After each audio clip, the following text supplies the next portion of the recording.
Now, here's something that's quite interesting. The recipe for Coca-Cola is considered one of the best-kept secrets in the world, and they keep it secret by stowing it away in a large security vault. Since the recipe was first created in the late 1880s in Atlanta by biochemist John Pemberton, Coca-Cola has jealously guarded it with all they've got. In 2011, the company decided to move the famous Coca-Cola recipe to an Atlanta museum, but while many tourists visit the facilities each year, few and exclusive are the people who can get through the doors of the vault. Yeah, I bet you Coca-Cola's killed people over their recipe. No doubt. No doubt the multi-billion-dollar, multinational, incredible corporation has spilled blood over their recipe. There is no doubt in my mind. This isn't Plankton versus Mr. Krabs here. This is a bunch of corporate agitators doing their best to ruin another company to make more money, and Coca-Cola firing back with hired guns and assassins in the night. 100%. There is no way that people who see that recipe that are not supposed to see that recipe don't get silenced one way or another. Room 39 is a secretive building that the North Korean government has committed to securing foreign currency for the nation's leaders. Room 39 was created sometime in the late 70s and is said to be located inside the Workers' Party building in Pyongyang, taking its name, according to some sources, from the office it occupied at the party headquarters in its early days. The organization is estimated to bring in between $500 million to $1 billion per year or more, and may be involved in illegal activities such as counterfeiting $100 bills, producing controlled substances, sales of weapons, and even international insurance fraud. It's a lot of money for one room. It's a lot of work to stockpile all that money. I just feel like all of North Korea is like a place that people shouldn't go, but go anyways, you know? Know what I'm saying? I feel like there's not a lot of good going on for people that aren't the leaders of North Korea in North Korea. It's a tough gig, I hear. Although, you know, same could be said about America, or Canada, or anywhere. Let's be real. The world's a nightmare, guys. Why are we here? I don't doubt that they're, you know, procuring money in ways that they shouldn't be procuring money, whether it's through counterfeiting or the sales of controlled substances, because what else are they gonna do? They're just not gonna have that big room full of money in case of emergency. They have to be ready for anything. And if they're gonna be totally sanctioned against the rest of the world, they're not doing business legitimately. They're not doing things that are necessarily like good for trade with other countries. So they've got to be a little bit more sneaky about it, right? A little more covert. Makes sense. Hello everybody and welcome back to Top 10 Central Dark, your place for all things horror. I'm your host Keegan Hughes, and these are the top 10 places people can't go, but went anyways. See, the best thing you can do in life is look for forgiveness rather than permission, because otherwise you're getting nothing done, right? If you're not gonna break the rules every once in a while and then deal with the consequences, what are you really doing? Let's see how these people got along doing this, and how well or poorly it might have gone for them. Surtsey Island from Iceland. Surtsey is a little island located on an archipelago off the southern coast of Iceland. It was formed as a result of a volcanic eruption that lasted for 4 years. Surtsey also has the reputation of being the newest island on the planet. Currently, it's open to a few scientists and geologists. This forbidden island is off limits for tourists, as it is believed that human interference will disrupt the ecological succession taking place on the island. Yeah, I mean, even putting the scientists there is a little questionable. I guess you'll get some answers about like the origins of islands and like how young islands, you know, tend to kick things off. But be careful, Surtsey Island geologists and scientists. We want to see these ecologies thrive. We want little niches to pop up, little cool stuff to grow there. That'd be neat. Plus, you know, if the volcanic eruption was going for 4 years, who knows when the next little bit of lava is gonna come out of the ground and burn your face off. Be careful. San Francisco sits a series of islands that are so jagged they have earned the moniker the Devil's Teeth. The Devil's Teeth. But this may no longer be a name based only in appearance. Because of the island's potential dangers, humans have been banned from stepping foot on the islands. The waters around the islands are still a popular destination for whale watchers, and because humans can no longer interfere, the Farallones have become the home to one of the largest seabird colonies in the United States. Although you can still catch intrepid skin divers sneaking onto the islands, the government adamantly warns anyone that they do so at their own risk. I think the scariest part of that island is that huge colony of seagulls. My goodness. You ever seen a big band of seagulls like that? That's horrifying. You have one piece of bread on you and they will tear you limb from limb. Oh, well, what if the seabirds aren't seagulls, but cormorants? Those things stink, bro. Historians claim that the fort bustled with life and people until its population started dwindling gradually in 1783 when a fierce famine came, ultimately forcing the villagers still living there to flee. Local legends state that the reason for the kingdom falling into ruin after the famine chased its people out was that the fort was cursed.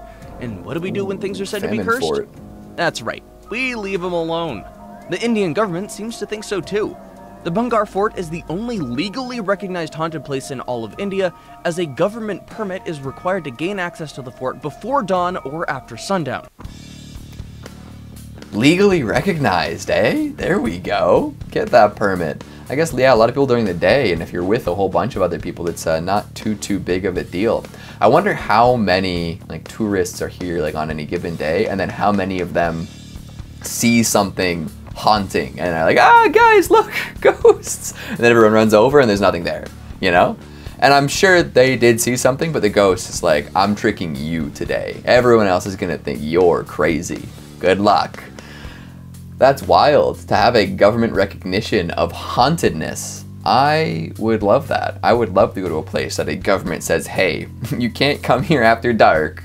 Not because, you know, there's, we're trying to hide something. Not because low visibility is bad, because it's haunted. Diego Garcia, British Overseas Territories.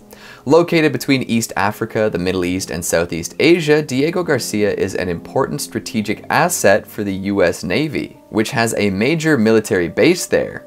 It's also said that some of the CIA's most important floating black sites could be located in the area. During the Cold War, the United Kingdom's rented the atoll to the United States for 50 years, but the island was not uninhabited, so before renting it out, the British government expelled some 2,000 Chagosians. Between 1968 and 1973, these inhabitants were forcibly sent to Mauritius, the Seychelles, and other British territories. Since then, the islanders have unsuccessfully demanded the right to return to their homes. Diego Garcia's tenancy expired in 2016, but the UK has extended the contract for another 20 years. Wow, just colonialism in action, eh? Just poof, get out of here, it's ours now. All these colonial nations, bunch of jerks. I know the world looks the way it does now because of them, but is that a good thing? Would we be happier if that weren't the case? North Brother Island in the US of A.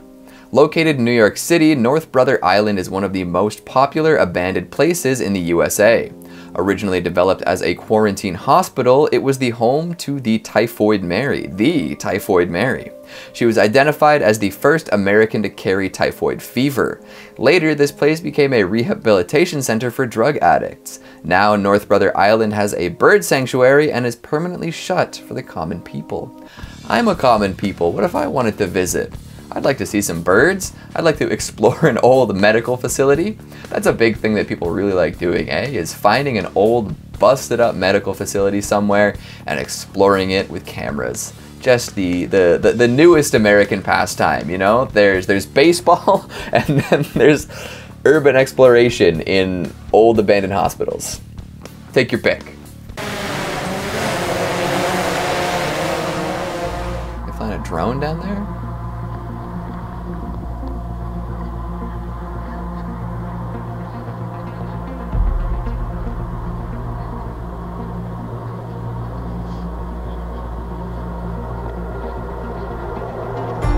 What is this?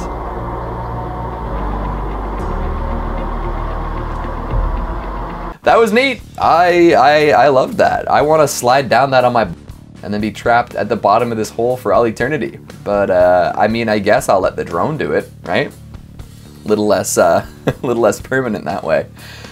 Neat. Oh, I wonder how many dead drones are at the bottom there. How many people have flown down and goofed up and like crashed into the wall, and now it's just piece of busted tech at the bottom of this enormous hole. I wonder how many monsters live down there, let's be real. The Lascaux Cave is a treasure trove for archaeologists around the globe. The cave complex contains prehistoric paintings that are 17,300 years old. The series of Paleolithic paintings that look hauntingly vivid hugs the wall and depicts animals like cattle, stags, bison, and many more. Sadly, the cave is closed to the general public since 1963. Archaeologists believe that human presence might destroy the ancient work of art. I agree, scientists. Humans do tend to ruin things, don't they? They just go anywhere they want, say anything they want, and just goof everything up every single time.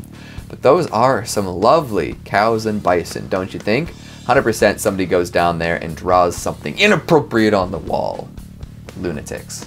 Surtsey is off limits because researchers don't want anyone or anything external to interfere with the evolution process. Due to water and wind erosion, the island has been decreasing in size since then. Research by the Surtsey Research Society has estimated that according to the current rate of erosion, Surtsey could be at sea level by the year 2100. Sorry, I couldn't focus on that one because the scary version of Dance of the Sugar Plum Fairies was in the background. Like, come on, why are you gonna pick Christmas music for a thing about Surtsey Island? We already looked at Surtsey Island too. I guess this is just a more in-depth look, a more moving picture look, as it is. It's interesting though. I think that's a fascinating place to visit, but we're not allowed to visit. But we'll leave it be. We'll let it develop on its own. If you love it, let it go. They grow up so fast. And that is all the time we have for today, folks. Hope you enjoyed these forbidden places and the people brave enough to go. I feel like a lot of forbidden places are a lot less mysterious now that we have helicopters and drones and other types of imaging technology. You know, like a satellite can show you pretty much anywhere on Earth. There's no longer a place that we have to leave strictly to the imagination, which you know, it's both very cool and also, you know, kind of sad. There's no magic left in the world. We've built ourselves out of magic. But hey, maybe we should visit some of these on foot someday and just see how forbidden they truly are. Make sure you stick around for some bloopers. I always say some questionable stuff. Thanks for watching, and we'll see you next time. Right on, LBQ done. Now it's time for Central Dark. Moridius? Am I a ding dong? Am I pronouncing that right? Let me try that again. Number 9. Oh, this looks like a lock. Some kind of boat launch. Let's see what the text says. Your place for all things horror. I said that weird. Let me try it again. Full stags, bison, and many. No! I almost made without sneezing. Well. What am I looking at? That was cool, but like, what is it? That is it. My spiel, E.